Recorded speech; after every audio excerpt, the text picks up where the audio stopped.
Hi everyone, welcome to Major HS Kalsi's Balnoy Academy. Myself Reshma Khan. I am chemistry faculty here. Today we will discuss PYQs of NDA chemistry, specifically 2024 second. तो आज हम लोग ये भी देखेंगे कि ये जो हमारे क्वेश्चंस आए हैं इनको किस स्ट्रेटजी को फॉलो करते हुए सॉल्व करना चाहिए और इस तरह के क्वेश्चंस को सॉल्व करने के लिए हमारा पैटर्न क्या होना चाहिए. So let's start.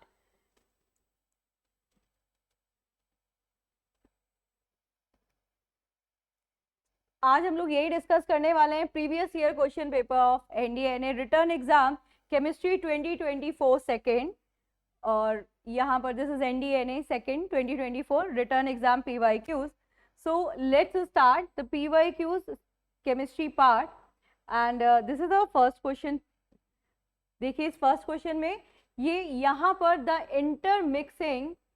intermixing of a particle of two different types, right? Two different types of a matter on their own is called, right?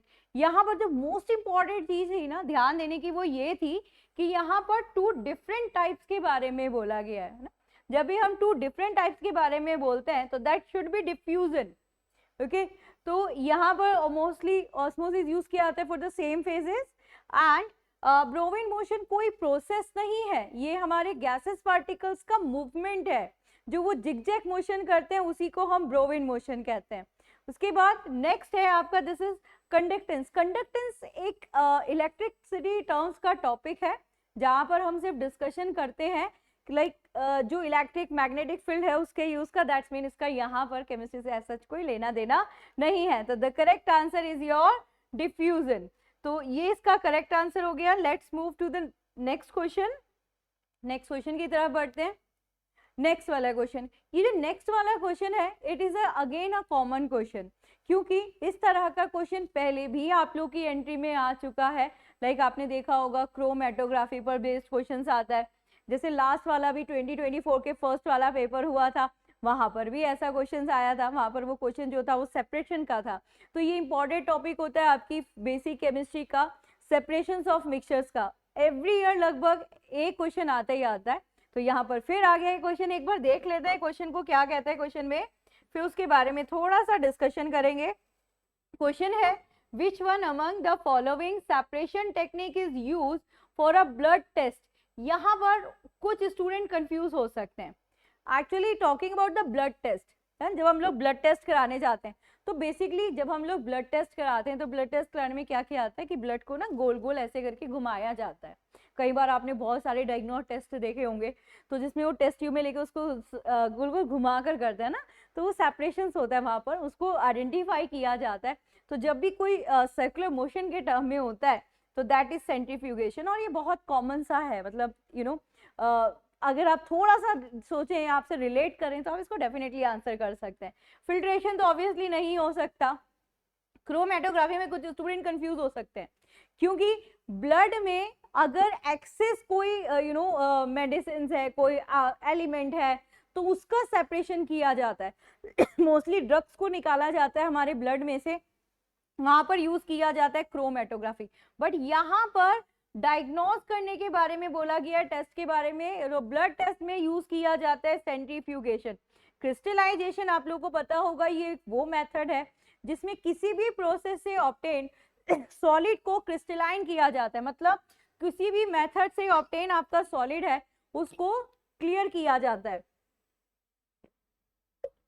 उसको प्योरीफाई किया जाता है. ओके, तो क्रिस्टलाइजेशन में मोस्टली आपने देखा होगा जो प्रोडक्ट्स होते हैं वो हमेशा क्या होते हैं, क्रिस्टल्स की फॉर्म में होते हैं. तो इसका जो करेक्ट आंसर है वो है सेंट्रीफ्यूगेशन. तो मतलब पैटर्न में कोई चेंजेस नहीं आया है, जैसे क्वेश्चंस आते थे वैसा ही क्वेश्चन है, कोई ज्यादा चेंजेस अब तक नहीं लगे. हमने 2 क्वेश्चन सॉल्व कर दिए.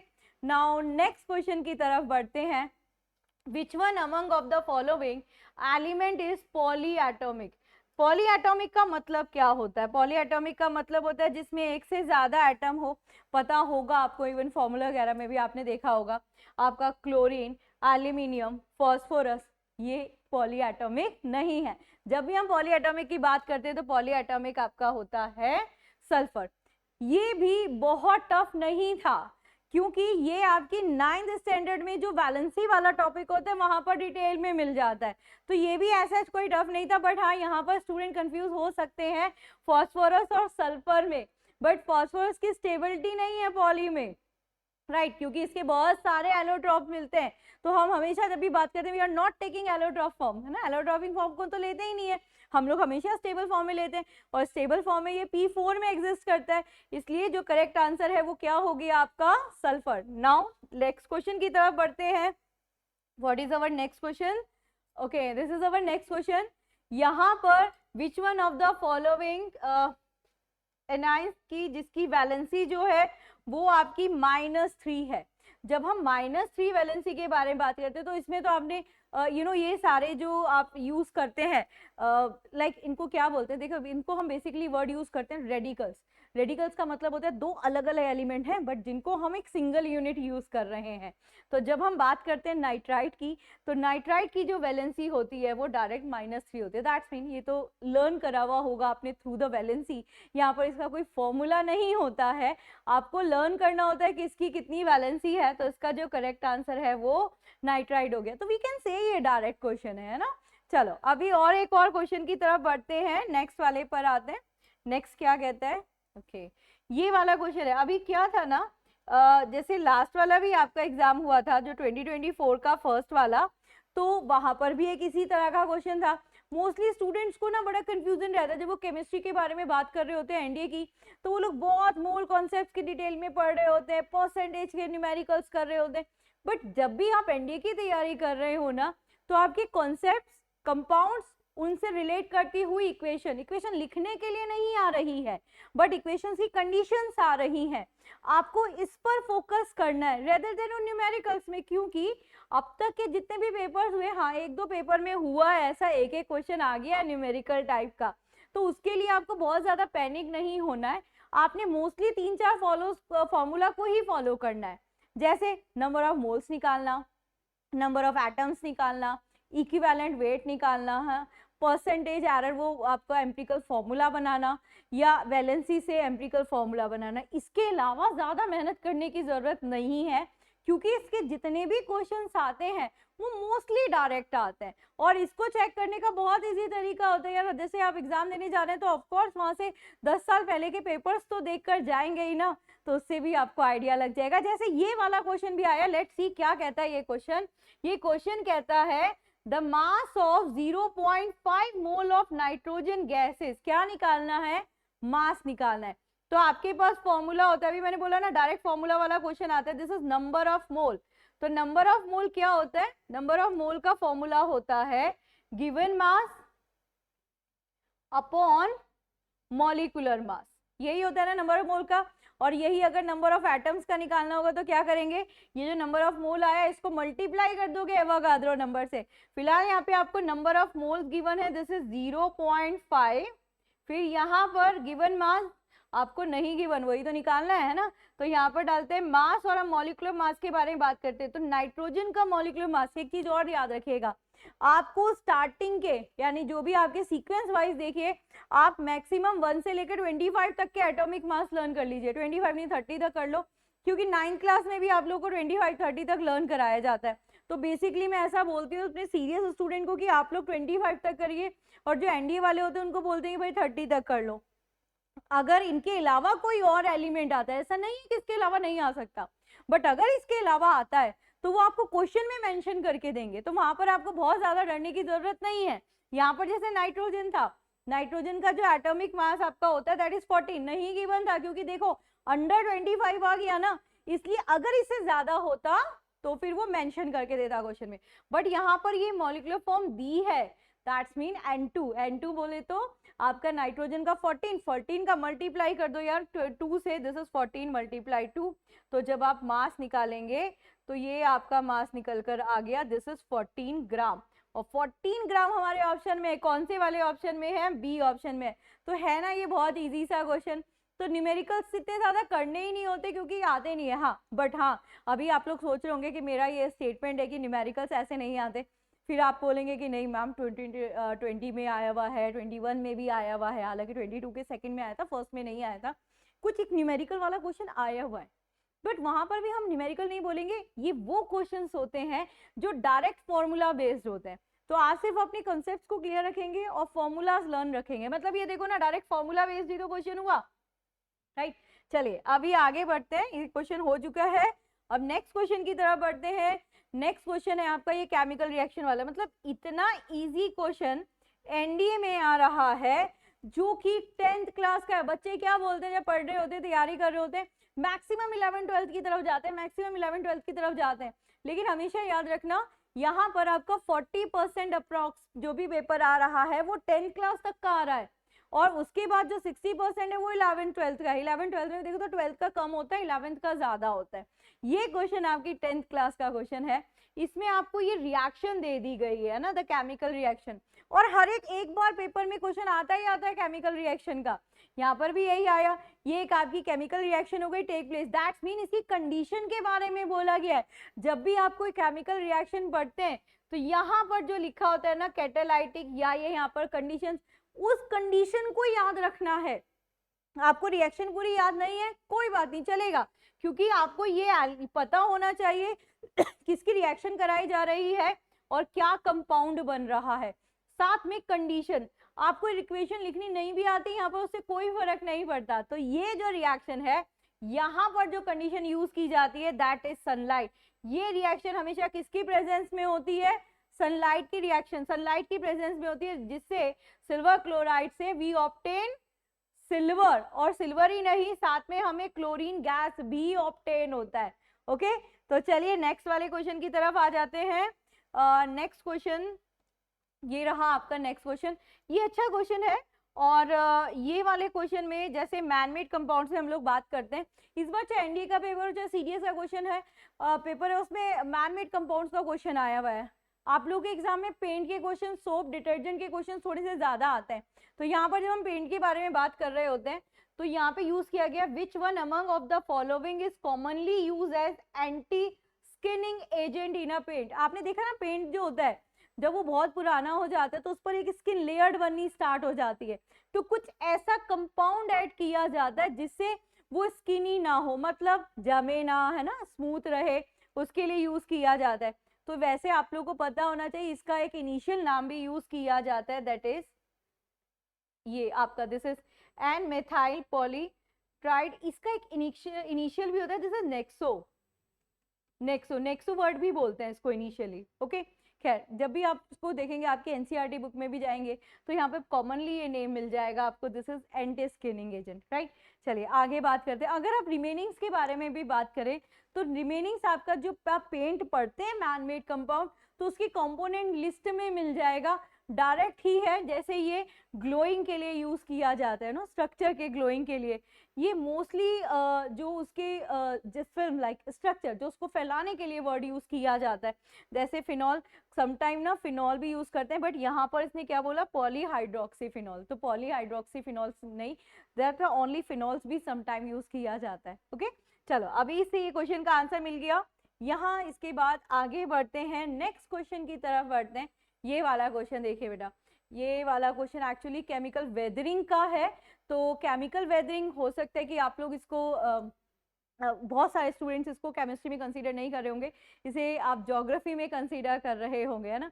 तो खैर ज्योग्राफी में भी कंसीडर कर सकते हैं, बट इसके जो ऑप्शंस हैं वो देखेंगे तो आपको लगेगा कि हाँ ये वाले जो ऑप्शंस हैं ये तो केमिस्ट्री से रिलेट करते हैं, इसलिए एक बार देख लेते हैं यहाँ पर। विच one among of the following process is not the part of chemical weathering. तो हम केमिकल वेदरिंग की बात करते हैं तो solution, hydration, reducing and the थॉइंग। तो यहाँ पर वी विल गो, जब भी हम केमिकल वेदरिंग के बारे में बात करते हैं, मतलब केमिकल से रिलेट करते हुए इफेक्ट के बारे में बात करते हैं, तो वहां पर दैट इज थर्विंग का ऑप्शन हमारा रिलेट नहीं कर रहा, जो कि हमारा एलिमिनेशन प्रोसेस से भी कर सकते हैं। एंड अगेन मैं एक बात बोलूंगी कि ये वाला पूरा टॉपिक जो है ये डिटेल में आपके ज्योग्राफी का है, राइट। चलिए आगे बात करते हैं, नेक्स्ट पर आते हैं, नेक्स्ट क्वेश्चन की तरफ बढ़ते हैं। ये वाला क्वेश्चन देखा जाए तो this is very easy question, of course ये इजी क्वेश्चन होगा, ये तो हर स्टूडेंट कर सकता है, राइट। क्योंकि जब हम इलेक्ट्रॉन कॉन्फ़िगरेशन को स्टार्ट करते हैं तो सबसे पहले इलेक्ट्रॉन कॉन्फ़िगरेशन कौन सी पढ़ाई जाती है? सबसे पहले जो इलेक्ट्रॉन कॉन्फ़िगरेशन पढ़ाई जाती है वो आपकी होती है बोर की इलेक्ट्रॉन कॉन्फ़िगरेशन है, और बोर के जो सेल्स होते हैं दैट इज KLMN, जिसमें इलेक्ट्रॉन फिल करने का जो मेथड आप यूज करते हैं on the basis of energy level, that is 2n square. तो अब 2n स्क्वायर में बोलेंगे ये k शेल है, तो दिस इज 2 मल्टीप्लाई 1 का स्क्वायर मतलब कि 2। तो यहाँ पर कितने इलेक्ट्रॉन्स आ गए, मैक्सिमम 2। तो यहाँ पर क्वेश्चन क्या कह रहा है, what is the maximum number of electrons that can occupy the first shell of the atom. तो फर्स्ट शेल कौन सा है, k, कितने हैं 2, that mean the correct answer is your 2। याद रखना एनडीए के पेपर पैटर्न में एक क्वेश्चन इलेक्ट्रॉन कॉन्फ़िगरेशन का आता है, या तो वो बोर का आएगा या फिर वो अबोव वाला 1s2 वाला रिलेट करते हैं ना, या फिर उससे रिलेट करने के लिए आएगा। एक क्वेश्चन आ जाता है, आप PYQs चेक करिए, आपको हर पेपर में एक क्वेश्चन इस तरह का मिलेगा। अब ये वाला क्वेश्चन देखिए, इट इज क्वाइट इजी। इस वाले क्वेश्चन को भी हम दोनों में डाल सकते हैं, मतलब ये हमारा क्योंकि वाटर टॉपिक केमिस्ट्री का है इसलिए हम इसे केमिस्ट्री में बोल सकते हैं, बट टेम्परेचर स्केल वाला जो हमारा टर्म है वो हम लोग पढ़ते हैं फिजिक्स के हीट एंड थर्मोडायनामिक्स के टेम्परेचर स्केल से रिलेट करते हैं, राइट। तो आप इसमें दोनों में से किसी में से भी कर सकते हैं, बट क्योंकि इसमें वाटर था तो आई थॉट कि इसको केमिस्ट्री में डिस्कस कर लेते हैं। यहाँ पर एट विच टेम्परेचर, वो कौन सा टेम्परेचर है, does liquid water, it's mentioned properly, liquid water show maximum density। आपने बहुत बार देखा होगा, फिजिक्स में बात करें तो एनामोलस के बारे में बात होती है, केमिस्ट्री में बात करें तो हम बोलते हैं ना वाटर की मैक्सिमम डेंसिटी, मतलब किसी मीडियम में आप इसे कंपाइल कर दो और मतलब वहां से बाहर के मीडियम से उसका कनेक्शन ब्रेक कर दो और पूछा जाता है कि मैक्सिमम टेम्परेचर क्या होता है। जैसे आपकी रिवर हो गई, फ्रिज हो गई, है ना, तो उसका अपर पार्ट फ्रिज हो गया, लोअर में बोला जाए भाई मैक्सिमम टेम्परेचर कितना होता है, तो हम हमेशा मैक्सिमम टेम्परेचर बोलते हैं। Water showing a maximum density at 4 degree Celsius, जो कितनी होती है, दिस इज 1 ग्राम पर सेंटीमीटर क्यूब। अब नाउ ये तो सेंटीग्रेड में है, यहाँ आंसर आपको किस में दिए, केल्विन में दिए। तो एज यू नोज क्या करना पड़ेगा आपको, 273 में इसको ऐड कर देंगे तो ये आपका हो जाएगा 277 Kelvin, right? So 277 Kelvin, yes, it is in an option B, so that should be our correct answer. And एक चीज याद रखना, इस क्वेश्चन को आप फिजिक्स में भी रिलेट कर सकते हो, केमिस्ट्री में भी रिलेट कर सकते हो। आगे बढ़ते हैं, नेक्स्ट क्वेश्चन की तरफ बढ़ते हैं। नाउ द नेक्स्ट क्वेश्चन, ये हो चुका है। नाउ ये वाला क्वेश्चन, ये वाला क्वेश्चन तो और भी इजी आ गया। Which one among of the following has valency of 3? Again what I am saying, अभी जस्ट मैंने क्या बोला था और भी बोल रही हूँ कि जब भी आप इलेक्ट्रॉन कॉन्फ़िगरेशन के बारे में बात करते हैं तो आपको अराउंड 1 से 30 तक के एलिमेंट्स का एटॉमिक नंबर लर्न कर लेना है। 1 से 30 तक का एटॉमिक नंबर लर्न कर लेना है और एटॉमिक मास स्पेसिफिक का कर लेना है, मतलब उससे ही रिलेट करते हुए क्वेश्चन आएंगे। देखिए यहाँ पर अगर हम बात करें एटॉमिक नंबर की, तो एटॉमिक नंबर आप 1 से लेकर 30 तक कर लीजिए, वैसे अगर 25 तक भी करेंगे तो चलेगा। और ये भी सबको पता होगा क्योंकि 9th क्लास में आप लोगों ने इसका रट्टा मारा होगा, और 9th में नहीं तो 10th में जब पीरियोडिक टेबल पढ़ी होगी। एंड जब आप एटॉमिक मास के बारे में बात कर रहे हैं तो एटॉमिक मास कुछ स्पेसिफिक एलिमेंट्स का लर्न कर लेना, जैसे हाइड्रोजन, ऑक्सीजन, सल्फर, क्लोरीन और आपका कार्बन, राइट, यही स्पेसिफिक है। नाइट्रोजन, जब भी आपका क्वेश्चन आएगा तो मोस्टली इसी में से आता है, आपको इससे ज्यादा इधर उधर जाने की जरूरत ही नहीं है, सिर्फ ये इतना लर्न कर लीजिएगा। इसको लर्न करेंगे तो आपका, अभी जैसे मैंने बोला आपका एक इलेक्ट्रॉन कॉन्फ़िगरेशन का क्वेश्चन आता है, तो इलेक्ट्रॉन कॉन्फ़िगरेशन से आप लोग वैलेंसी निकाल लेते हैं और आप लोगों को पता होगी कि 3 जो वैलेंसी है वो किसकी वैलेंसी है, आपकी नाइट्रोजन की वैलेंसी है ना। क्यों है नाइट्रोजन की वैलेंसी, क्योंकि नाइट्रोजन का एटॉमिक नंबर है 7 एटॉमिक नंबर का मतलब हुआ 2 और 5, राइट। अब हम वैलेंसी कैसे निकालते हैं, हम सबसे पहले देखते हैं आउटर मोस्ट सेल। तो this is our outermost shell. Outermost shell में कितने इलेक्ट्रॉन है, 5। इस टेबल के लिए कितने होने चाहिए, 8 होने चाहिए। तो अब इसके पास है 2 चॉइसेस, या तो ये किसी से 3 इलेक्ट्रॉन ले ले अपने आप को स्टेबल करने के लिए, या ये अपने 5 इलेक्ट्रॉन किसी को दे दे। दोनों में से मिनिमम क्या है, 3, दैट्स वाई इसकी वैलेंसी क्या हो गई 3। अभी यहाँ पर सिर्फ 3 वैलेंसी बोली है, दैट्स पॉजिटिव नेगेटिव नहीं बोला है, लेकिन अगर पॉजिटिव नेगेटिव भी बोले जैसे कि इससे पहले वाले क्वेश्चन में था, तो याद रखना positive and negative depends on, अगर ये इलेक्ट्रॉन डोनेट कर रहा है तो इट इज पॉजिटिव, और अगर ये ले रहा है, बोरो कर रहा है, तो ये क्या हो गया, नेगेटिव में जाएगा। तो ये +3 वैलेंसी होती है नाइट्रोजन की। कैसे निकाला, अगेन एटॉमिक नंबर से सॉल्व किया, राइट। चलो आगे बढ़ते हैं, नेक्स्ट क्वेश्चन की तरफ आते हैं। वैसे इस तरह के क्वेश्चन एनडीए में ना बहुत इजी लेवल पर हो जाते हैं।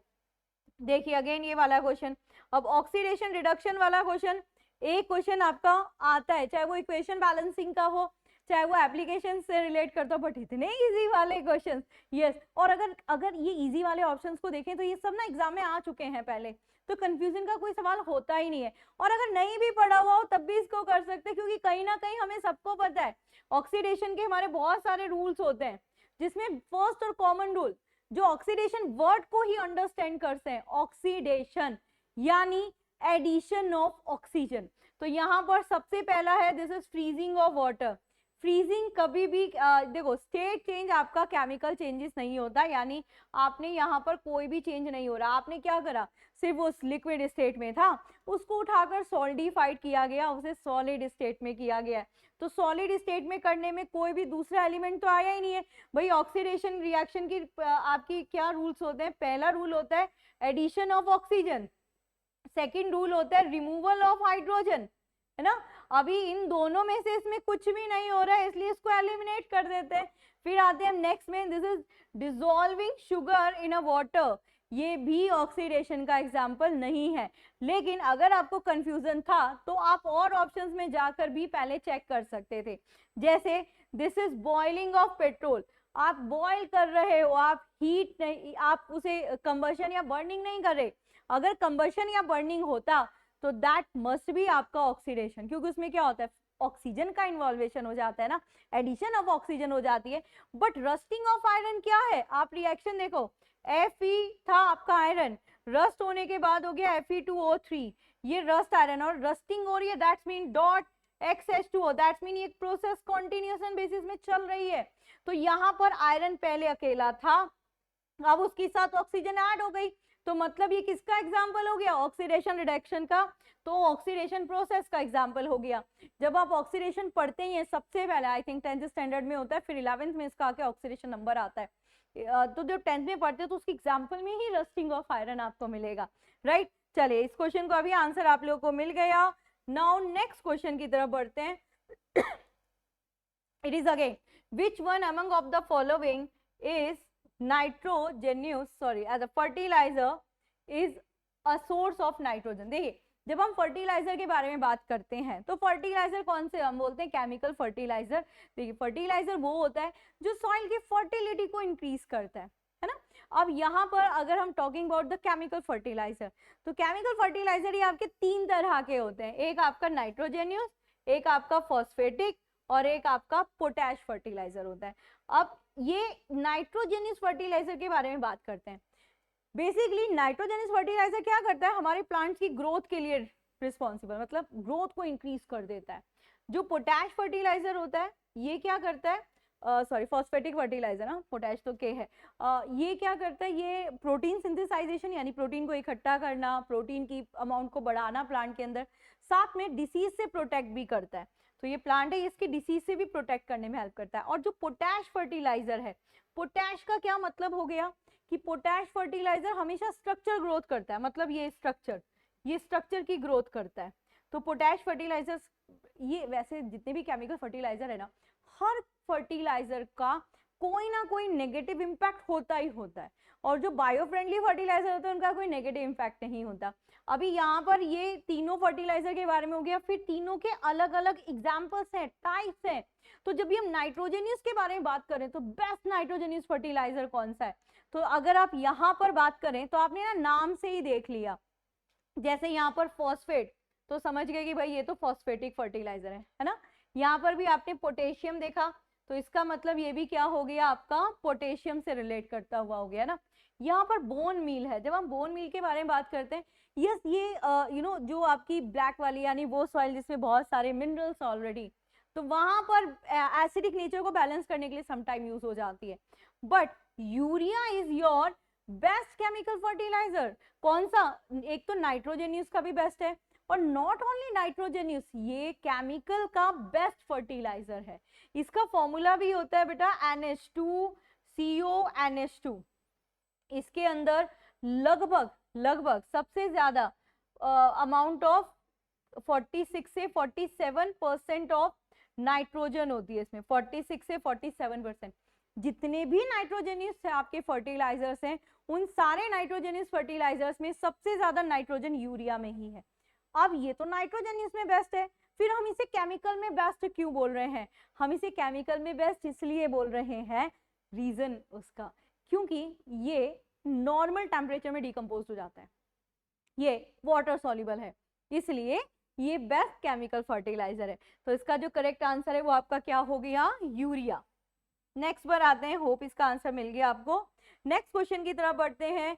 नेक्स्ट क्वेश्चन क्या कह रहा है? Look at this question again. और यहाँ पर एल्यूमिनियम के बारे में बात की जा रही है। एल्यूमिनियम Al जिसका एटॉमिक नंबर, देखिए अगर यहाँ पर एटॉमिक नंबर के बारे में बात कर रहा है तो प्रॉपर मेंशन किया है, एटॉमिक नंबर और मास नंबर दिया हुआ है। तो इसको एक बार लिख लीजिए। जब भी आप कोई एलिमेंट ऐसे लिखते हैं तो यहाँ पर ऊपर आपका आता है एटॉमिक मास और नीचे आता है ये एटॉमिक नंबर।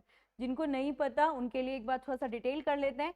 जो एटॉमिक मास होता है वो प्रोटॉन प्लस न्यूट्रॉन होता है, और जो एटॉमिक नंबर होता है वो नंबर ऑफ प्रोटॉन होता है।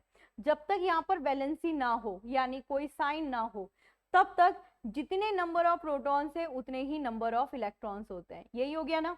चलिए अभी इतनी डिटेल हो गई, लेट्स सी आगे बढ़ते हैं। क्या कहता है option number A, number of. अच्छा एक और चीज इसमें ये भी बोला है कि विच one among of the following statement is not correct. भाई नॉट आ गया, नॉट वाला क्वेश्चन थोड़ा सा ट्रिकी हो जाता है, हालांकि ये क्वेश्चन बहुत इजी लग रहा है, लेकिन फिर भी देख लेते हैं एक बार। Number of electrons present in aluminium is 13। Yes, अभी यहाँ पर नीचे 13 है, यानी प्रोटॉन और इलेक्ट्रॉन 13 है, करेक्ट स्टेटमेंट है। ठीक है, नेक्स्ट पर आओ। Number of proton present in aluminium is 13। Absolutely right. Proton और इलेक्ट्रॉन तो सेम है, हमेशा नहीं होते, क्योंकि जैसे ही वैलेंसी आएगी इलेक्ट्रॉन चेंज हो जाएगा, प्रोटॉन यही रहेगा। Number of neutrons present in aluminium is 14। Let's check. Number of neutron निकालने के लिए मास में से नंबर को सब्ट्रैक्ट कर दीजिए, यानी 27 में से 13 सब्ट्रैक्ट कीजिए, आंसर आ गया 14। यस 14 न्यूट्रॉन्स है, टिक कीजिए। अब तो हम एलिमिनेशन से भी कर सकते हैं, लेकिन देख लो फिर भी क्या कह रहा है statement. The valency of aluminium is 2। Let's check.